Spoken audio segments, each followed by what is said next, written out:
God is perfect truth and goodness and beauty, and so we have to be careful to not give in to the temptation of the world to artificially oppose truth and goodness and beauty. When we communicate the truth, we should do so in the most beautiful way possible. Now, sometimes this is difficult to do. Sometimes we have a difficult truth to communicate to someone, and even communicating it with charity and gentleness is very difficult to do. But we have to try. We have to keep that charity and gentleness in mind. When we are artistically creating something or somehow participating in the artistic process of another, we should still be concerned with truth. Because for something to be really beautiful, it must communicate some kind of truth. Now this can be done through something totally imaginary. It can be done through fiction. A question I like to debate with people, is The Lord of the Rings true? Yes, it is absolutely true. No, it didn't happen. No, unfortunately, there is not a Middle Earth with hobbits and elves.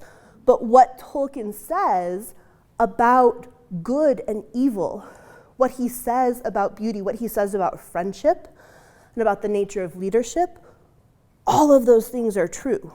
And so he communicates that truth in a beautiful way through this fictional story. In a similar way, it is perfectly possible to communicate factual truth in an ugly way. And we see that all the time in the media. We encounter harshness and a lack of beauty, a lack of gentleness, a lack of charity all the time, even when we are dealing with facts that are true. And so we're called to be careful not to artificially separate those three transcendentals. It is fitting that beauty be employed in the communication of truth. Sometimes the Catechism suggests that there are some truths that cannot be communicated except through some artistic expression of beauty. And so we as humans have been given this incredible gift that no other being has to communicate in this artistic way, to create through song, through poetry, through written stories, through visual arts, in an attempt to communicate truth and goodness through beauty. And so the Catechism has a really beautiful paragraph on art in general, and then it transitions to talking about sacred art in particular. Paragraph 2501, and I'm going to start about halfway through. Paragraph 2501. Arising from talent given by the Creator and from man's own effort, art is a form of practical wisdom, uniting knowledge and skill to give form to the truth of reality in a language accessible to sight or hearing.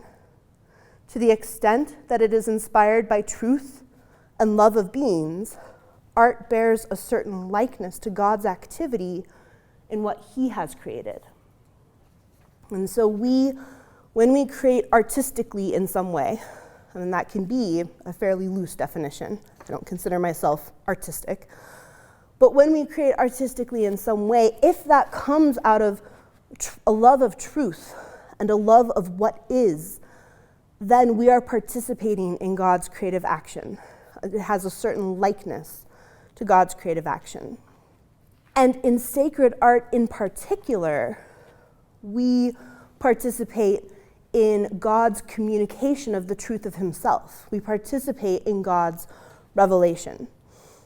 And so paragraph 2502 traces how sacred art evokes and glorifies the mystery of God in a particular progression, a particular descent from God Himself down to our artistic creations.